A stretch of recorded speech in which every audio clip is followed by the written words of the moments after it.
আজকে আমরা দেখাবো আমাদের ফোল্ডিং বটি, যাদের দাঁড়িয়ে বসে বসে কাজ করতে করতে মাজায় ব্যথা, কোমরে ব্যথা, হাড়ে ক্ষয়, তাদের জন্য নিয়ে এসেছি আমাদের ফোল্ডিং বটি।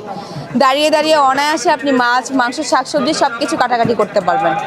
আমাদের আছে 3টা মডেল, একটা হচ্ছে প্রিমিয়াম, একটা হচ্ছে স্ট্যান্ডার্ড এবং আরেকটা হচ্ছে ছোটোটা যেটা একদম স্ট্যান্ডার্ড।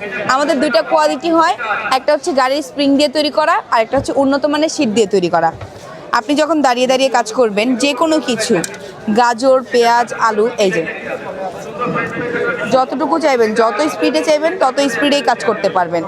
পেঁয়াজ, আলু, বড় সড়ো মাছ সব কিছু কাটতে পারবেন। আসুন ম্যাম দেখুন, এই যে গাজর, পেঁয়াজ, আলু, বড় মাছ সব কিছু কাটাকাটি করতে পারবেন ম্যাম। এই যে হ্যাঁ, এটা লক করতে পারবেন ম্যাম। আমরা একটা কাঠের টুকরো দিয়ে দিব এবং একটা স্ক্রু দিয়ে দিব। এটা দিয়ে কিচেনের স্ল্যাপে আটকায় রাখবেন। আপনি যখন মাছ কাটবেন এটা নড়বে না বা উঠে যাবে না।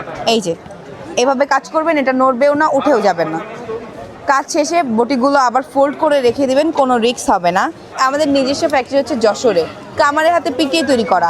এই যে দেখুন, আমাদের যেগুলো কামারের হাতে পিটিয়ে তৈরি করা হয় সেখানে আপনি দেখুন পিটানোর দাগ পাবেন। আর যেটা মেশিনে তৈরি করা হয়, এই যে এটা হচ্ছে আপনার প্লেন থাকবে এবং সাদা থাকবে। আমাদের স্টল নাম্বার হচ্ছে GP10, সেনা কল্যাণ সংস্থার অপোজিটে এবং কোকা কোলার অপোজিটে।